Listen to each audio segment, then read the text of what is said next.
Welcome to Spillin Sweet Tea, the podcast that pours out the good happening all around us. I am your host, Morgan Robinson, and each week we are here to share some uplifting stories from inspiring people that remind us that we're all more connected than we think.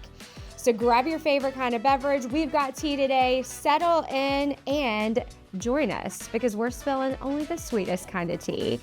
Today, my guest is the amazing Lindsey McIntosh, General Counsel for Kanawha County Schools. Lindsey is a fierce advocate for public education. I'm a public school kid myself, raised two of them.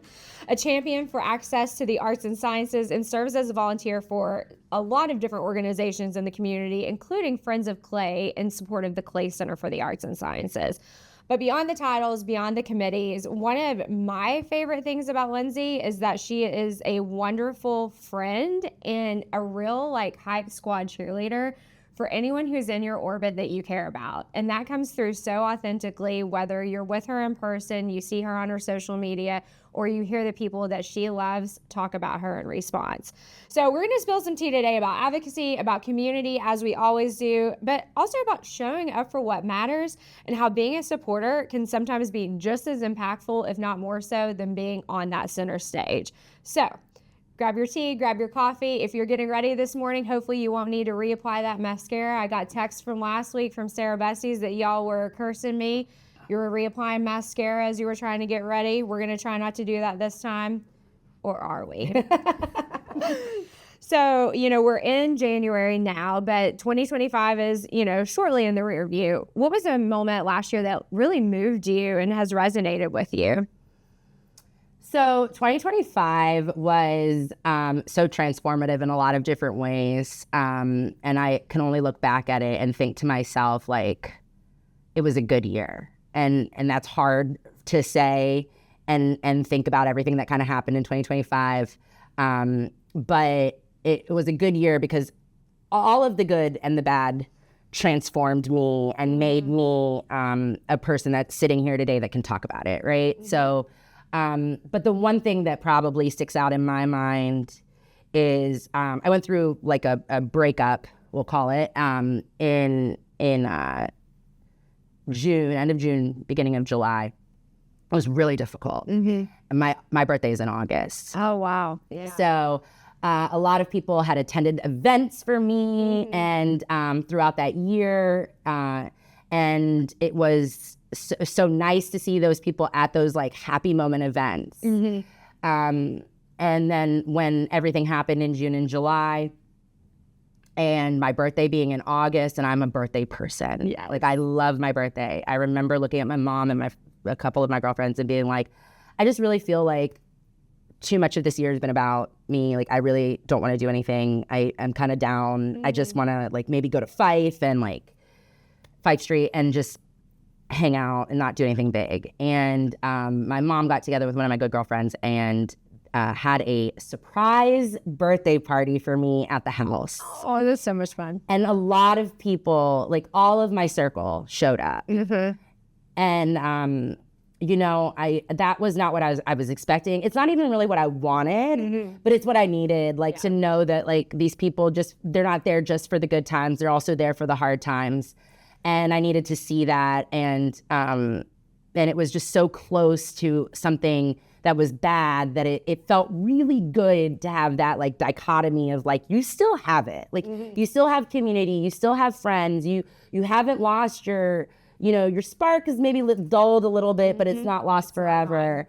And so, my mom's fantastic and my friends are fantastic. And my birthday was great. For the year that it was, my birthday was exactly what I needed. Yeah.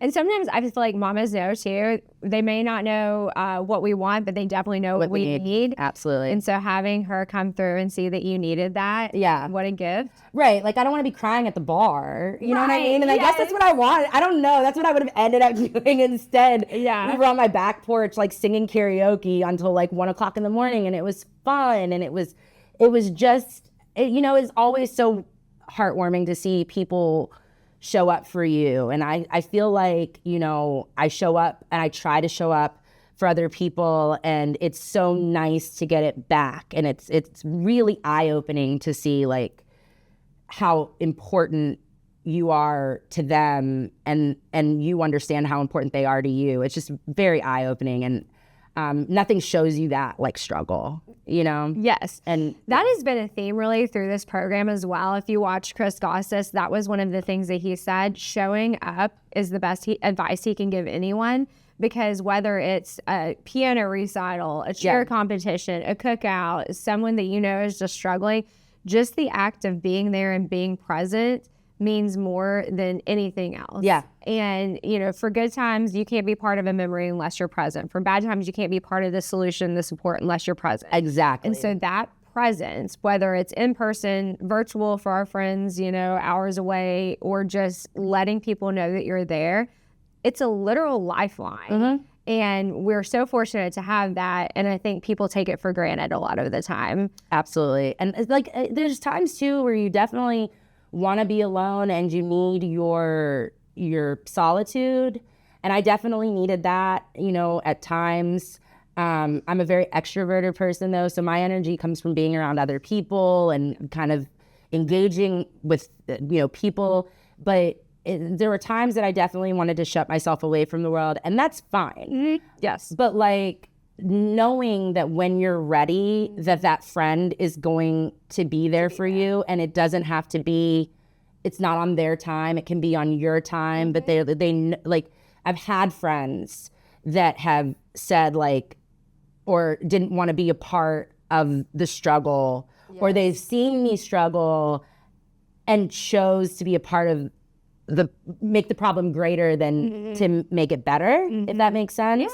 Yeah. And as I've gotten older, I've really started to appreciate the friends that say like, let's work through this, or let me help you work through this, or, you know, what do you need? I'm here for you when you're ready for me. Like, I hope that I can be that person too, but we're also stuck in our own worlds. I understand why that doesn't happen, but like, I hope that I can be that person, and I hope my friends know how valuable they are in that sense to me, because I'm not an easy person by any stretch of the imagination. I don't pride myself on being easy.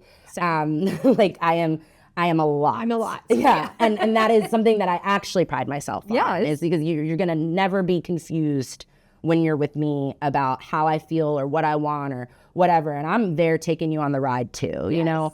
But I do so appreciate people that are there when you need them, and that can also know that not all the time are you know, the facade sometimes comes down and you need space. Sometimes you need personal alone time to recharge. I'm the same way. Being around people charges my battery 90% of the time, but there's that 10% that just leave me in a room by myself and like let me have my moment. Yep. And that's going to also help to recharge. Right. You know, we come back to it. It's not one or the other. We need all the things. So where are you from originally? So Morgantown is where I will claim to be my hometown. I was born in Texas. We had a sojourn in New Jersey. I was in Morgantown at 5 years old. Okay. Yeah. First memories in Morgantown. Yeah. So if you could bottle up a piece of Morgantown and bring it with you wherever you go. I mean, a lot of people love Morgantown around here. Yeah. I've got 2 kids at WVU right now. But I wish I could be them. That's right. If I could go back to any time period of my life, it would be a sophomore year of college for sure. The place that I could bottle up though in Morgantown, Mountaineer Field, pregame, simple gifts, the circle expanding, and just, I don't know how everybody feels about it, but I know about enough people feeling like they could just cry watching it. I don't know why, but like watching the Pride of West Virginia do their pregame performance and then come out of that circle, because I love that feeling of just like nostalgia, that connectivity. When you were in Mountaineer Field, I remember there was the game like 2 years ago where we played Pitt, and they played Sweet Caroline for the first time ever, like over the intercom, and everybody was chanting "Eat shit, Pitt." Yeah, the roar. The roar. And I thought to myself, very rarely do you have 60,000 people coming together, united for one thing? And honestly, like that's what I wish. I wish that people understood how it feels to be a mountaineer, to experience things as a mountaineer, because we're the underdog always. We can always win. We can always lose. If I could bottle up the feeling of simple gifts or of like winning a game that you weren't supposed to win and then singing Almost Heaven, Country Roads. Like, I wish people could feel that feeling of like, it's a mix of like pride, accomplishment. I did nothing here, but I'm so confident and accomplished in this moment. I am. If it wasn't for me cheering, would we be here? They would know. And that's the thing. Like I feel like when you're like from Alabama and you're like, you support Bama, it's like, okay, you lose, it's devastating. You win, it's just another day, you know? But like for Mountaineers, we know the struggle. Yes. You have to work for it. You have to work for it. You have to stay dedicated. Victory. Yeah, you can't just drop There is no off. fair weather fan. No. You got to be in it. You're in it. You're in it for life. Thick and thin. And if my kid was like, I'm going to go to Pitt, I'd be like, excuse me, I have to know, who the heck do you think you're talking to? Yes. You know, because we're a Mountaineer family. I don't have any kids. I may not have any kids, but that's like in my brain, like that's the part of who I am and where I'm from that I love the most, is that unity around a not professional team. Yes. You know, it is a college town, and it's just to feel so united with people that you know you're so different than. Like, I'm very different from a lot of the people that I grew up with, but we are united on that. Yes. It is a common ground that I think, you know, we have a lot of division in West Virginia and a lot of places, but that is a common ground that you can come together and say, we are a team when it comes to the Mountaineers. Absolutely. I love that. So advice. You gave great advice. I was lucky enough to have Lindsey on a women's empowerment panel for teens at a Women Making a Difference night for the Dirty Birds a couple years ago. And your advice to those girls was amazing at the time. What's the best advice you've ever received? Oh my gosh. I actually used this the other day. My mother has always said to me, okay, first of all, I'll give you some background. My mom is 78 years old, and I'm 40 years younger than my mom. Okay?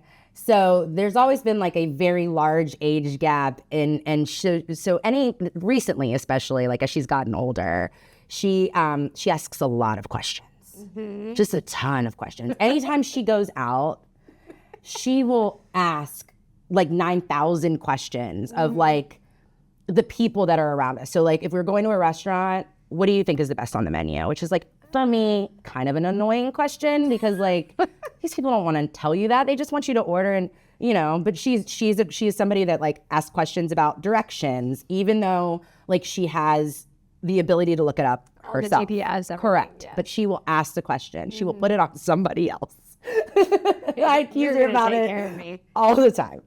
So, but in that, she has always said, Lindsey, even if you know the answer, if you want something, ask for it. Oh. Right. So the other day, there was a ticketed event that was claiming to be sold out online. And I was like, crap, I missed my opportunity, because that's another thing that I do. I just wait to the last minute. Yes. And so I'm like, oh man, you know, it's sold out. My friends are all going. I want to go. It was New Year's Eve, so I'm like, oh, what am I going to do? Like, I'm going to be by myself for New Year's. Like, this is not great, Lindsey. What are you doing? So I was walking past the establishment. And I said, you know what? I'm just going to go in. They were closed prepping for, it was New Year's night. They were closed prepping for the party. And I walked past the establishment, and I saw the owner inside, and I waved him down. I said, do you have like just one more ticket? I know you're sold out online, but is there any chance you have one more ticket? He was like, yeah, we got one, Lindsey. See? And so I called my mom immediately, and I was like, Mom, I took your advice. Like, I just asked the question even though I knew the answer, because sometimes you don't know the answer. Yes. And so much of getting ahead sometimes is, even if you get the answer you're expecting, it's helpful to know the why. Yes. And it's helpful to build that relationship and allowing someone to feel like they're the expert too. I feel like, you know, I always learn something, even if, like you said, even if you feel like you know the answer. Yes. And sometimes if you do, the worst thing they can tell you is no. No. And that's the advice. My mom is just like, the worst thing that they can tell you if you ask a question and you think you already know the answer is the thing that you don't want to hear. And you're already prepared to hear the thing that you don't want to hear. So why not just ask the question? Just ask the question. And I have had friends that I've been right there with and like, well, I don't want to ask a question because then I'm going to feel stupid. And I'm just sitting there like, well, one of us is going to feel stupid because we need to know the answer. You know what I mean? We can talk about this for a half an hour. It's not going to, we could just ask. Yes. Yeah. And then, it's humbling. You know, it's like saying you're sorry sometimes. It's to admit that you don't know something or that you've done something wrong. It's a little humbling, especially if they're getting ready to tell you no, but it never hurts to ask. It never hurts to ask. So that's Jennifer McIntosh. That's my mom is probably looking at this and saying, I tell her that all the time. She only took that advice one time, and now she's talking about it all the time. She's like, I'm going to write a book. I'm going to write a book now. It's going to be called Ask the Question. 9,000 questions. 9,000 questions that you can ask in your daily life. Like, how do I get upstairs? Like, over there, Mom. One step at a time. Right. What is something that you're unapologetically passionate about? Okay, this is gonna sound cheesy. Maybe. I don't know. I love cheese. I know that not everybody has the privilege of being passionate about something that they work directly in. And it's not a requirement in order to be happy, but for me it is. And so I am unapologetically passionate about public education. I'm a public ed kid through and through. My mom was in education. She worked in education compliance at WVU for 25 years. I have had other jobs as a lawyer. The most favorite job that I ever have had and probably ever will have, and I hope to retire from, is being the general counsel of Kanawha County Schools. It just has been the most rewarding struggle.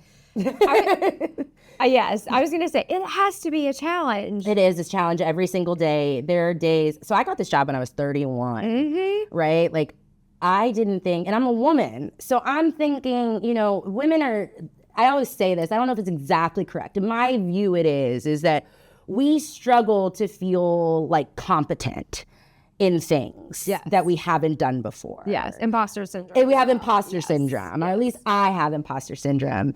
And so for the first year, I was sitting there. When I first applied for the job, I honestly didn't think I was going to get it. And then I got it, and I was like, oh my gosh, now I've got to do the job. And this is going to be crazy. And every day I get something where I'm like, I'll look at the person asking me the question and be like, I literally don't know the answer. I do not know the answer. I've never thought about this set of events at least once a week. I will say, like, this is completely uncharted territory. Yes. This set of events has not occurred to me in my 7 years here. If there's anything that's going to throw you off your game, is working with a school system. Yes, and the public, and just like you can think you know the answer to like this fact scenario, but then this other, somebody will throw a wrench into it and be like, oh, and then also, and I'm like, my goodness, it's crazy, but it's been so rewarding, and I've developed a passion for public ed that I didn't realize probably always existed in me. You know, I went to school in Morgantown. I went to Mountain View Elementary, South Middle School, Morgantown High School, and then right to WVU. So all of my schools were within like 5 miles of one another. Wow. And I loved that community, and I didn't realize I was leaving that community until I was like packing a U-Haul, leaving leaving the community. I didn't realize what I was leaving behind. And what public education does is it ensures that you are educated in the community and with the community members that you live around. And they are not all going to be the same as you. It's a reflection on who we surround ourselves with. And it's not necessarily the people that live in your home. Right. Yeah. And it's not people that hold the same values as you. And it's not the same people that look like you. And you, if you want that, power to you. You can have that. You can be privately educated, and that's fine. If you want your curriculum to look a certain way, but what public ed does is it shows you the reflection of your community, and it puts you in that environment, and then says, we're here to serve you, and you have to also acclimate to this. Yes. And you know, I think that is tremendously helpful for growing skills that help you be a better a good adult, maybe not a better adult, but it makes you better at navigating perspectives and critical thinking, emotional intelligence, highly developed emotional intelligence if you are doing it right? Like, and so much of kind of my understanding in the last year, it kind of feeds into this of like lessons that I've learned, which has been, you know, when you gain perspective of somebody, doesn't mean that your opinion has to change, but you should be considering the perspective of that person when moving forward with them, right?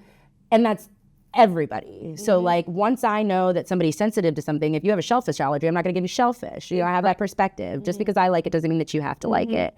But what public ed does is it forces you to see people that you don't know things about already, and then you have to like figure out how to learn around them. And in West Virginia, we have a high population of special needs, and we have a low diversity rate. So like, I think for West Virginians especially, public ed is crucially important because we have to adapt to you in educating you.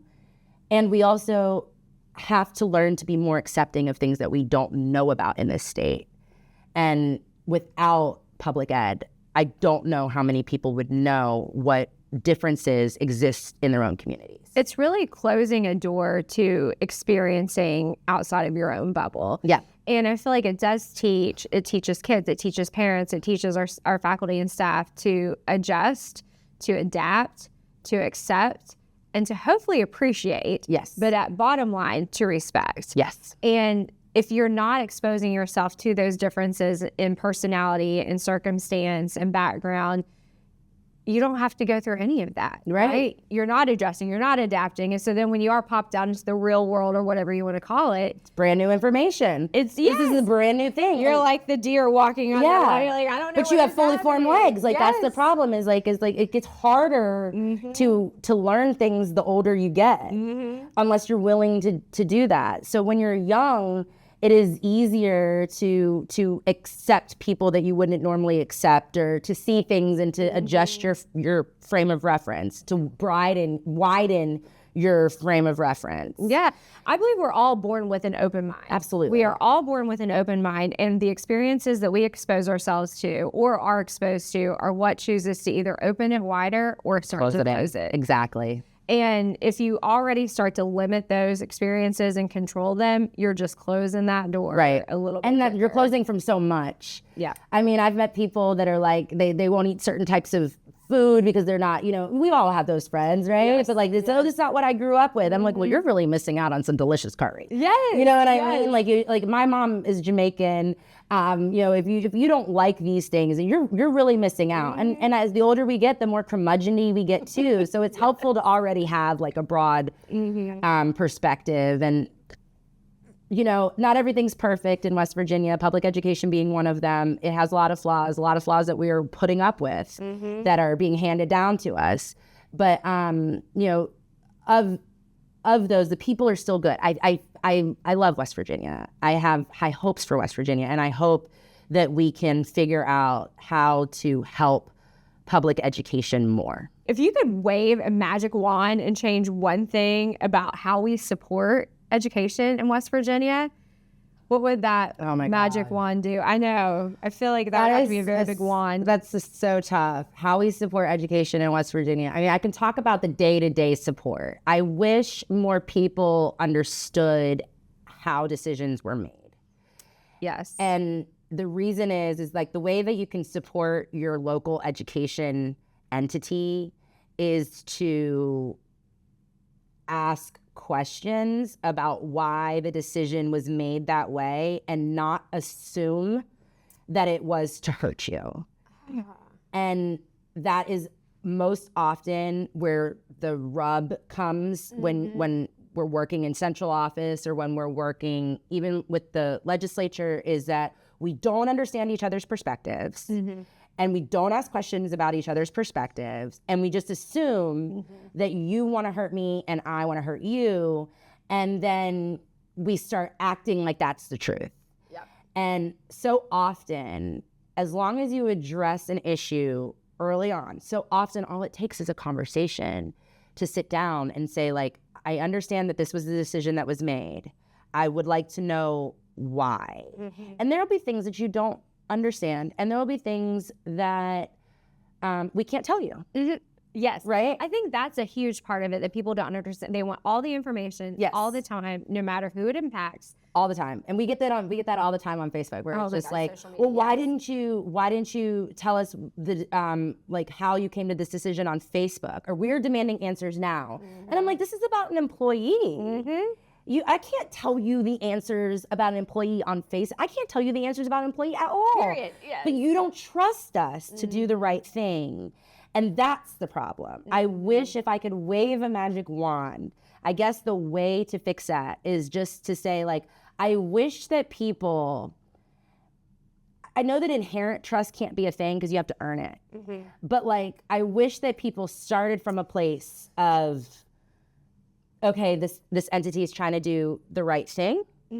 And if they did something that contradicts my feelings on what the right thing is, then there must be a reason, and I'm willing to hear the reason, even if what I hear is, I can't tell you that, but I can tell you that we've considered what you're asking for, and it's not possible. Yeah. You know, and I so that's the thing. But you know, social media has made that really difficult, and all of this I get. I totally get it. We get it. Yes. I'm the same way. Yes. When it's not my thing. Info. Yeah. When like you could be like in Target or Walmart and be like, this doesn't make any sense. Why is it this way? You know, like, and there was 5,000 decisions that got made to make it this way. Yes. And I don't need to know all those decisions. It's just kind of inconvenient for me. Yeah, the minutia is not something we need to get involved in. But I do need to know that a rational person was making the decision. Yes. Let me know your process. Yeah. You don't have to tell me the details, but like, what was the process? Did you consider all of the options? I have a suggestion. Did you consider it? Yes, I considered it. There's a very good reason why it can't happen. It's a lack of understanding that really breaks down communication. Exactly. And that's what I was going to say. What all of this reminds me of is Made Famous Newly by Ted Lasso, but Walt Whitman is be curious, not judgmental. Yes. Ask a question, don't make an assumption, and then, you know, demonize someone because that assumption that you made was not what you wanted to hear. And that is life advice. Like that is, I mean, it's life advice. Honestly, I tell people that all the time. Be curious. And all the time. I have so in my office I have, you know, investigators, and we obviously investigate stuff. You know, it's the lawyer for the county. We're investigating any issues that come to us. And that's what we talk about all the time is like, you need to ask follow-up questions. You need to be having general curiosity can sometimes sound really annoying, but at the same time, like when you have that little kid that's just like, but why? But why? But what they're searching for is like, it's a legit question. I mean, there's a light bulb moment. Yes. For those things that you're like, now I get it. Okay. Like, and that is, it's so I don't want that to die in our population. And the other part of the just stop being judgmental about the issues. I've had friendships break up over this, where instead of asking me what was going on, it was perceived, and then you move throughout time assuming this thing. And if we had just sat down and had a conversation, it would have looked so different. And that's life. That's how we all do it. We do. You know, and so these are things that you have to keep reminding yourself. Do you know what? You're proving your mom right now. Asking questions. I know, I hate it. This whole episode is sponsored by Jennifer and her questions. Oh, don't ask it. Don't. But you don't have to ask questions that, like, I mean, if the sign is right there, you know, the stairs are right here. You don't have to ask where the stairs are, but maybe you're there's right. a quicker way. Maybe Morgan. I know. I know. I speak for people. There's an elevator somewhere. There's an elevator somewhere. Maybe somebody's like, actually, we have a cool lift I'd like for you to do. Yeah. You're like, okay, let's go for it. And then that's an experience. You're right. Or you could just be wrong. Or we could the stairs could be blocked off. Yeah, there's no stairs. Actually, you can't get upstairs at all. That actually did happen. I was giving my mom a hard time the other day in Morgantown. She was looking for something and she was asking for directions. I was like, Mom, we have the direction. It's right here on the phone. They told us how to get there. And when we tried to do it, it was blocked off. And And I just looked at her and I was like, I know. I know. If we had asked the question back there, they would be like, oh, it's blocked off. Now you're going to have to go this way. I know. So, but yes, what I have learned in my old age is that most of the time, my mother is right. Unless she's telling me, honestly, her taste in men is horrific. Oh, okay. But other than that, we all have our faults, she's right about most everything. Do you know what I love? I'm going to bottle this up. I'm going to send it to her, and she can just play this over and over again when she needs that little bit. Oh my gosh. So speaking of some of the sweet and sour and all of that, we're going to toss in a lemon slice to our tea right now. We're going to talk about something that started a little bit sour, maybe a little bit of a challenge, but actually ended up being meaningful and wonderful. Do you have something like that? Oh my gosh. First immediately thing that comes to mind. Okay. So I started going to Yoga Power, your neighbor over here. I was like, what? Yeah. And I think this is kind of like life kind of thing. Started off as a challenge of going to Legree. Have you ever done a Legree course? No, but I know what they look like. They're very intimidating. Okay. So right after everything happened this summer, I was like, I need to do something that makes me very uncomfortable. Yeah. Like, I just want to be out of my zone. I want to be new. I want to be brand new, And so I was like, of course, I'm going to get into shape. And then I'm like, oh my God, what am I doing? And I've always loved yoga. And so Legree started off as the sourest thing I've ever tasted in my life. I mean, sweat rolling down into my eyeballs. The pain. I mean, my sweat is so salty too. So it was like rolling in. It felt like I had like swam in the ocean. It was so bad. The first 5 minutes of it, I was like, if I walk out of this room, it's like a Wednesday at 5:30. If I walk out of this room, I'm 5 minutes in, and I just walk out. There's 4 other people in this class. If I walk out of this room and I never come back, will they judge me? And later they told me they would not, because I did tell them. I was like, you guys, the audience is the only reason I'm still here. Yeah. And when I left that class, I remember I posted on Instagram about it because I was like, that was the hardest thing I've ever done in my life. And also, I feel so rewarded by it. Yeah. I got through the struggle, and I've gone back pretty consistently. That's amazing. Yeah. I'm so impressed. And I don't like to do hard things. That is like the hardest. Yeah. Like, I really don't like physically, I am not. My favorite outdoor activity, like I'm not athletic. My favorite outdoor activity is outlet shopping. Ooh, yes. You know what I mean? Like, I don't like to push myself in a manner that makes me sweat and like tire without like the reward. The reward. Like, take me to a farmer's market. Yes. I get the reward, right? The reward. But I've never really thought about exercising being like, I've never gotten that high. There's a runner's high that people talk about. The endorphins. Yeah, I've never experienced it. The only exercise that's ever given me the high that people talk about is Legree, and it's because it is so incredibly hard. And the best part about it is the more that you do it, even though your body can still look the same, but the more you do it, the easier it mentally becomes to do. It doesn't physically get easier. So why I say that is that's a very niche thing, but like, that's life. That's everything that you do that you're like, to somebody else that's super athletic, they'd be like, that's not so hard, Lindsay. I don't know what you're talking about. But like, getting through that really difficult thing at that time of my life required strength that I didn't know I possessed, and I never thought it was going to come in the physical form. And physically. Yes. And then I got to 15 minutes in the class, and I thought, well, now I really can't leave because it's only a 45-minute class. Like, we have this. We're counting down. We're almost done. We're a third of the way through. If I can do it, and then like, I have to think like yoga gets easier as you go through the class. Like, I'm your ready body for gets that. warm. It doesn't. Yeah. Oh, it's a bitch from beginning to end. Beginning to end doesn't stop. Yeah, but the reward that I felt after, just the pride in myself, was the sweet. That is very sweet. Yeah, And I could never have imagined that it would come in the form of exercise. You know what I mean? I think, sometimes putting yourself in an uncomfortable position is the sweetest thing that you do. Yeah, well, and Sarah last week, she told us that she and her friends were doing bungee yoga. Oh, I love it. I'm very interested to see how that goes. It is great. Yeah. So next up is the sip list. So a quick little roundup of just some fun things. The first question, this is actually one that I meant to ask a little bit earlier, but if your life had a soundtrack, what song would be playing right now? Okay. I don't know how this question gets answered in any other way. But I don't know if I'm the world's biggest Mariah Carey fan, because I think Mariah Carey might be a bigger fan than me. Okay. But Hero. Really? By Mariah Carey. Okay. Yeah? Can I tell you the story Oh, of this? I'm in. Okay. I'm in. So I saw her in Vegas two years ago.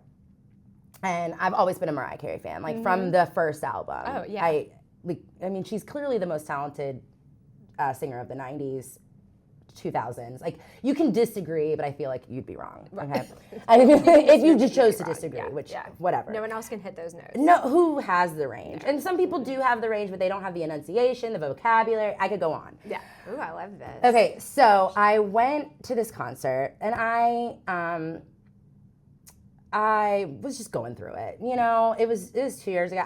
It was another phase of my life where I was going through it. Music makes you go through it Yes. too. I feel like, yes, but go on. It brings you to that place where you're like, I'm listening and I've heard this song 5,000 times, but now I'm like listening at a deeper level. And she started singing Hero. And I was like, oh my God, you are your own hero. She's like, there's a hero. It's within yourself. And I'm like, oh my God, I'm my own hero. What? Right. There's something is coming to save you. It's you. Yeah, you're the only person that can save you. You're the only person that's going to save you. And so I was like, oh my God, I always just thought of this as like a love song. Me too. And it is a love song for to yourself. So there's like every song on my soundtrack is sung by Mariah Carey. But the song that like even like Happy Birthday, like whatever, you know? But like the song that's like forever playing in the background, like the elevator music to my life is Hero. Because at varying times of my life, I have had to remind myself, Lindsey, you got this. You got this. You're the hero. You got the strength. Yes, you're gonna come along and save yourself. You need to get up. Now I need to listen to Hero. It's so good. I have to like insert it here. And now my friends and I joke about it. Yeah. That's right. We joke about it. My friends and I joke about it because we're like, when it comes on, when we put it on, I'm like, you have to remember that you're your own hero. What is one thing you're watching right now? Oh my God. Okay, I guiltily watch this. Ooh. Because it is so. This is so bad. It's so bad, but so good. Is it 90 Day Fiance? No, my God, I can't. That's my guilty. I love it. I love that for you. If I got into it, I'd get too into it. I know. I can't start down that road. Into their lives. I love that for you, because that's just wild. Oh. Having lived that, I am watching Tell Me Lies. Oh, okay. So that's like on my list, but I haven't started. You need the whole weekend. Okay. It's 2 seasons and 4 episodes of the third season. Okay. And you have to be ready for some of the most toxic things you've ever seen in your life. But it really does put relationships into perspective, because I'm sitting there being like, wow, this completely terrible person needs to stop, like, people need to stop being friends with him. Like, he is so awful. He's manipulative and mean, and like just the main male character in it is literally the worst man you could ever meet in life. So this is you yelling at the TV, like yelling at the screen? Correct. Yeah. Yelling at the screen, being like, why are we still engaging with this person? Why is this guy still on the show? He's very obviously terrible. But there's also like an addictive element to it. So it's kind of like a very drummed up college story of relationships in college and like how terribly they can go if you let them. Okay. But if this girl, Lucy, in the show, if you know, you know, if she had been her own hero. If she had Mariah if she listened to Mariah Carey's Hero and just said, I need to look inside myself and be strong, she wouldn't be with Steven. We would have ended at season 1. It would have ended at season 1. But you don't know that when you're in college. No, it takes a lot of time. A lot of time. A lot more songs. A lot more songs. You're going to have to get through a lot more, but man, it's so good. Mm-hmm. So you're a reader. What are you reading right now? I can't tell you that. I can't tell you that because I don't read for intellect. Is it smut? It's just trash. Yes. It's at all times trash. But I will tell you I love that. My favorite book, which is not smut.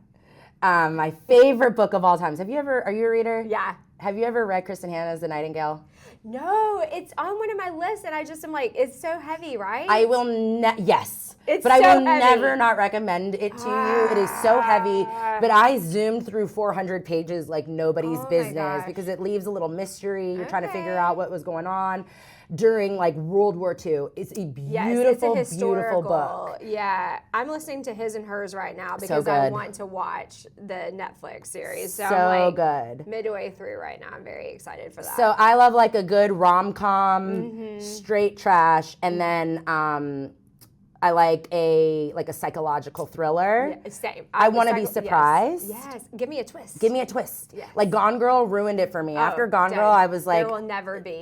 There'll never be a twist. Actually, a twist that is kind of like giving Gone Girl. Have you ever read Behind Her Eyes? Yes. By Sarah Pinsborough. Oh my God, it's so good. So good. So good. Yeah, that book gave me the Gone Girl feeling where I'm like, the page turned, and I'm like, done. His and hers will do that for you too.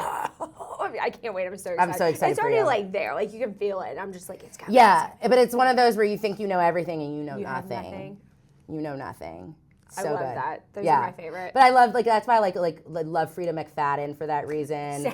The writing isn't like the best, but it's so easy. It's so easy, fast. and there's always a good twist in it. She always throws something in there. Harlan Coben, good. So good. Yeah. I'm like, where's the twist? I'm waiting for it. Coming. This is too calm. Yeah. Mm-hmm. One thing you're grateful for. I am grateful. I don't want to give her too much credit on this.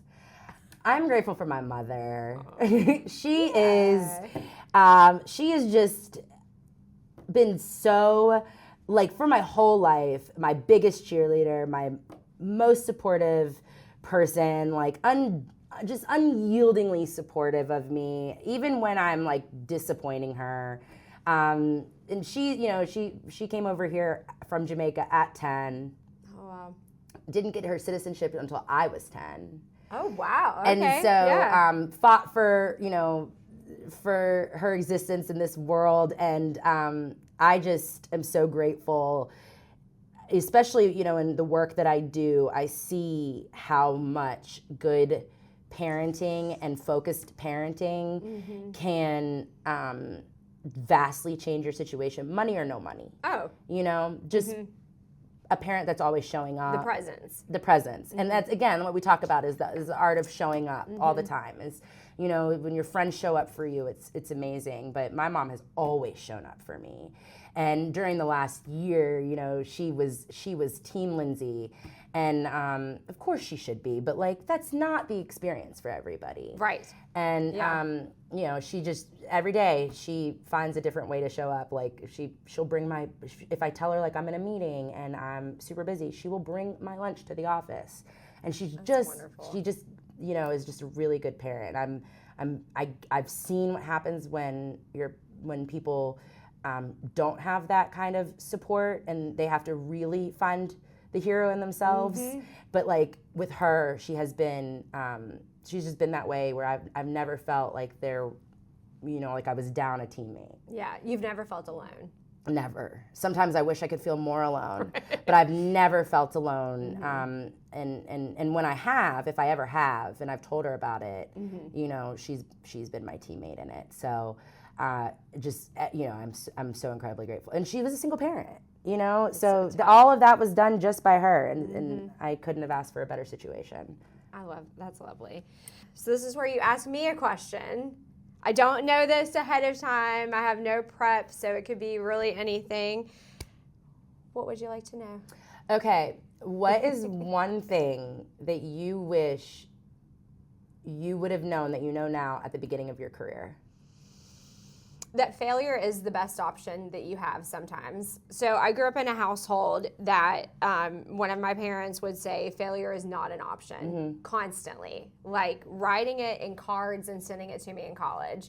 Like very serious, very, very heavy, like a lot of pressure going on, right? And so I lived with this fear of failure just circling above my head.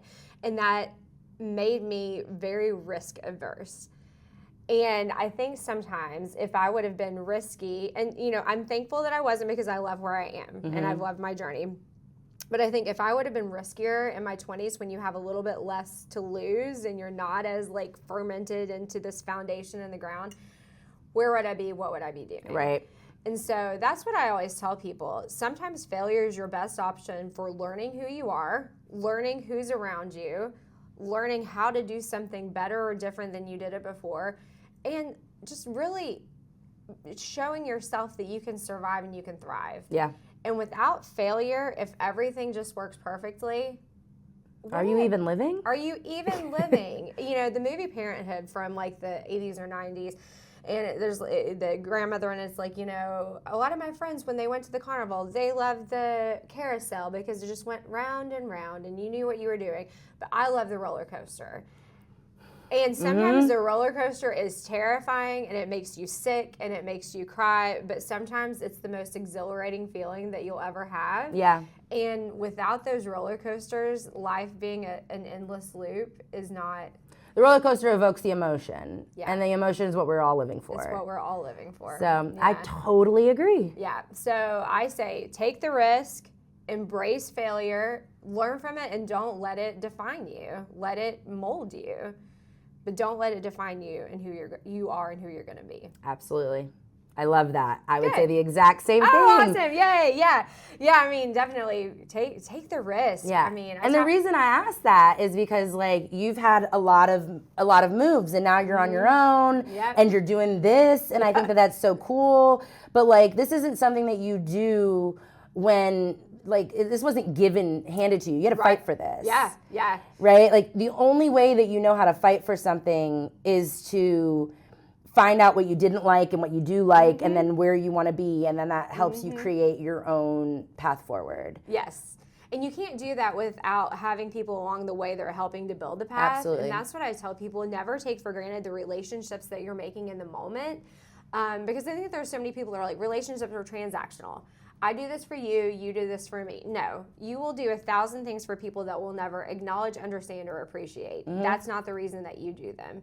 You do them because it's the right thing to do. You do them because you're compelled to do it. And you do that because you're building the foundation of yourself, your future success, and what legacy you're going to leave to this world. Absolutely. So, yeah, I mean, I think we're definitely on the same page with that. But take the risk, make the relationship, and say thank you.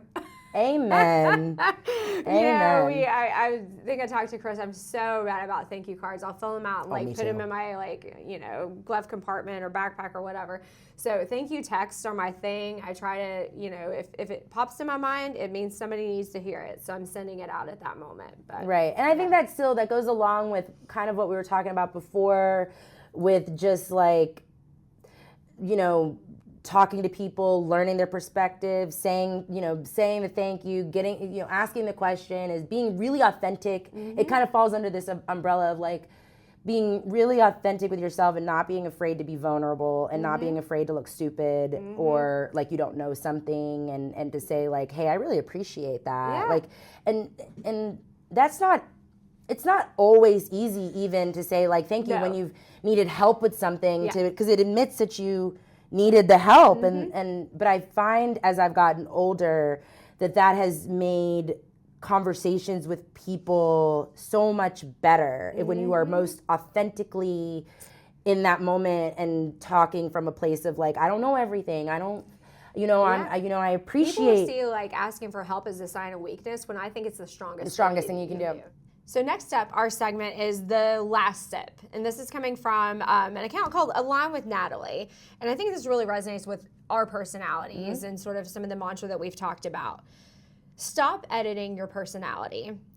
Say the thing. Wear the outfit. Be too much on purpose. Laugh too loud and take up the space that you've been taught to shrink out of. Ask the question. Make the first move, post the picture, and refuse to be palatable. Refuse to be watered down. Stop waiting for permission to exist. Your life isn't meant to fit into someone else's comfort. It's meant to be lived in full volume, unfiltered. Thank you for joining me today for Spillin Sweet Tea. If today's story lifted your spirits, if it made you laugh, if it made you tear up, or if it just made you think a little bit, go ahead and give us a like, a subscribe, and share it with somebody that can use some sunshine or use some motivation. You can share your own sweet tea with us, your own stories, or if you'd like to be a guest on the show, just reach out to me using the hashtag Spillin Sweet Tea. We're on Facebook, Instagram, all the fun platforms. Until next time, keep looking for the good. Keep learning from one another. Keep showing up and showing love. Keep your tea sweet and your outlook sweeter. Thank you.